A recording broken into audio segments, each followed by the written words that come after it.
Nu-i nevoie să ieșiți, domnișoară. Puteți aștepta și aici pe un scaun. Nu vreau să vă deranjez. Dar nu deranjați pe nimeni, dimpotrivă, domnișoară. Luați loc.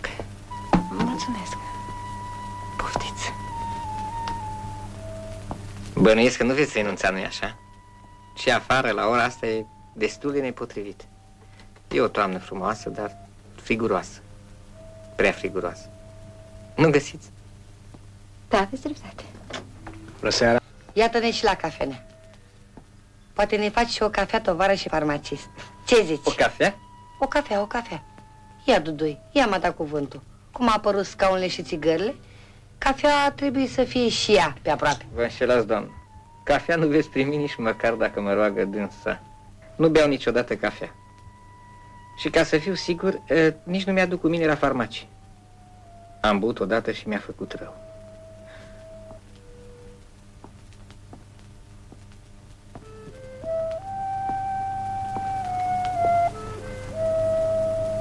De altfel, eu sunt și puțin astenic.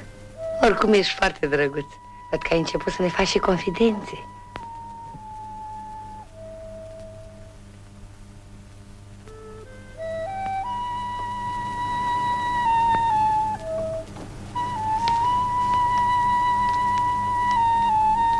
Da, dumneata, Duduie, de ce suferi? Că tot veni vorba.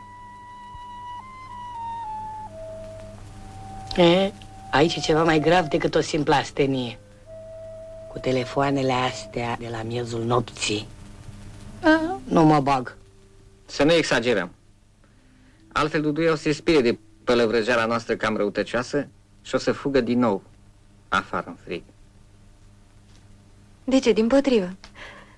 Cred că am să abuzez încă o dată de bunăvoința dumneavoastră. O țigară? Mulțumesc.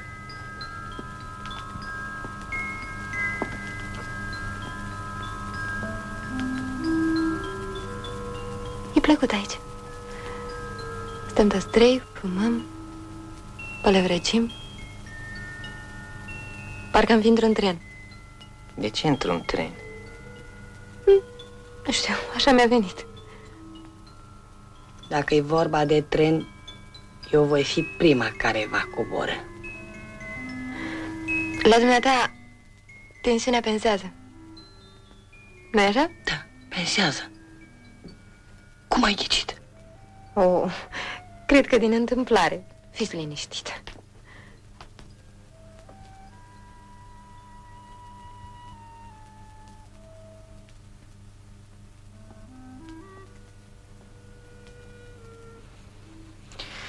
Domnișoară, cred că va trebui să plecați.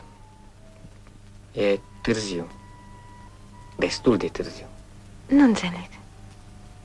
Mi-a făcut cu adevărat plăcere că v-am cunoscut. O sinceră plăcere.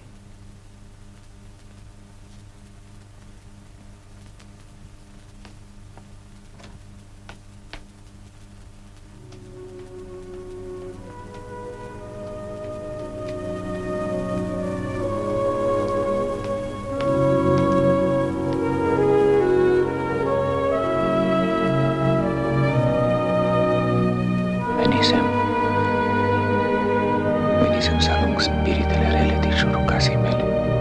Bănuiesc că ești mulțumit. Ai aflat totul? Îmbracă-te. Văd că nu ai somn. Te conduc acasă.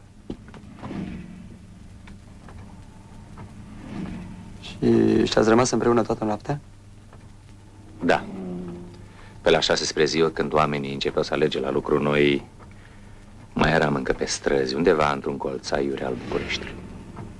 A fost o noapte senină, însă destul de friguroasă și ea a răcit. Am dus-o la mine sus, i-am făcut un ceai cu rom tare și i-am propus să se culce. N-a vrut. Era într-adevăr gripată bine. Tușea. Îi curgea nasul. I-am pus termometru și avea în jur de 37,8.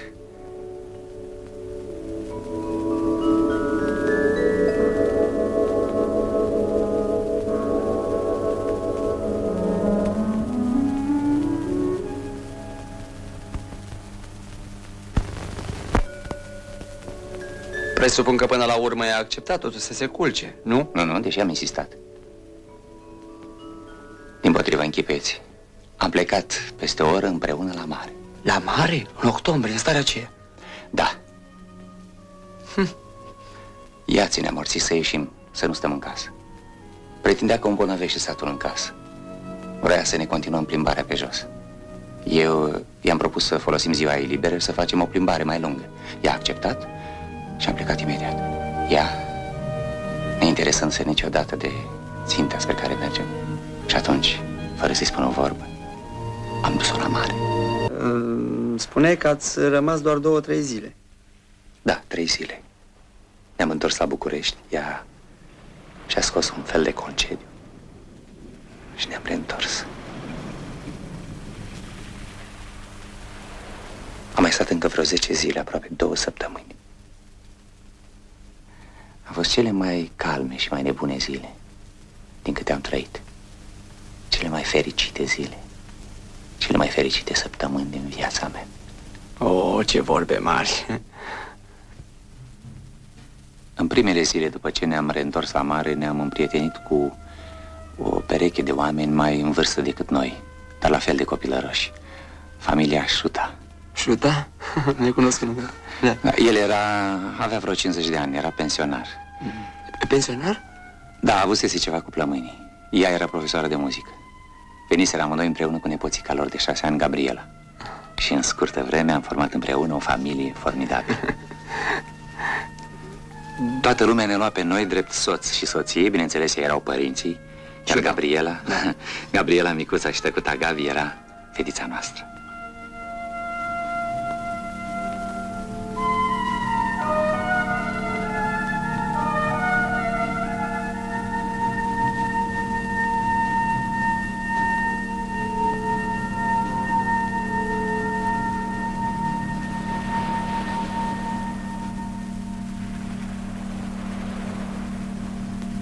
Adeseori eram și serile împreună. Hoinăream pe plajă și apoi urcam sus la ei sau la noi, făceam cafea. Gabi își avea paiul și sonda ei cu citronată, jucam cărți, pietre și aproape fiecare seară cu regularitate doamna Șuta cânta din trompetă. Ce vorbești? Cum, din trompetă? Nu, da, cu pistonul mai bine zis. Ți-am spus că era profesoară de muzică la un fel de conservator. Cânta și preda acest instrument. Cânta excelent doamna Vica. Avea o rezistență și un volum uimitor. La sfârșitul perioadei au sosit însă părinții Gabrielei. El era un fel de inginer, director la o uzină din Ardeal. Un om rece și îngânfat. Și toată familia noastră s-a spart imediat. Ce ciudat! Parcă cu toții, și noi și Gabriela și soții Șuta, ne ascundeam. Parcă făcusem cu toții ceva nepermis, ceva ce trebuia ascuns față de acele două autorități teribile care erau părinții Gabrielei.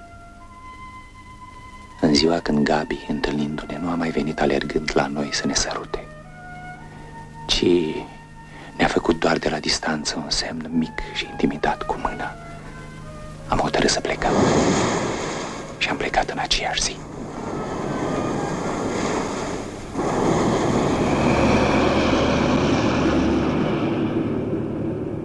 Am trecut prin București ca printr-un oraș străin, gonind până la apusul soarelui fără țintă. Seara eram undeva în nordul Moldovei. Ai iubit-o deci pe această femeie, domnule Palaloga? A fost singura femeie pe care am iubit-o. Pe ea am iubit-o. O iubesc și acum. Săptămâna aceea, în nordul Moldovei, a fost vârful. Totul a fost un fel de vârtej, de culori calidoscopice, de sunete stranii, dureroase parcă. Aceasta este ctitoria lui Ștefan cel Mare, construită de meșteri moldoveni. Biserica a fost construită între anii 1485-97, după lupta de război cu turcii. Dumneavoastră cunoașteți povestea lui Calipso? Nu, cine a fost Calipso? Aici, în Gornița Mănăstirii, este craniul frumoasei Calipso, o tânără grecoaică care a fost refugiată în timpul detenirii la Chișinău. Acolo ea s-a împrietenit cu marele poet rus Pușkin Pușkin, amorizându-se de această tânără, i-a închinat o poezie la șalul negru. La anul 1824, în anul noiembrie, Calipso a venit la Mănăstirea Neamțului, travestită în bărbat, deghizată, și a viețuit aici 3 ani de zile necunoscute de călugări. După 3 ani de zile, Calipso s-a găsit într-o chilie răposată, cu un bilețel scris pe pieptul ei, în care spune acestea: greșit am, Doamne, păcătuit am, Doamne, și nu sunt vrenică, am uitat la cer. Dar covârșească îndurarea ta, mulțimea fără de legilor mele, Doamne, mirește și iată păcătoasa Calipso. Greșit am, Doamne, păcătuit am, Doamne, și nu sunt vrednică, am uitat la cer.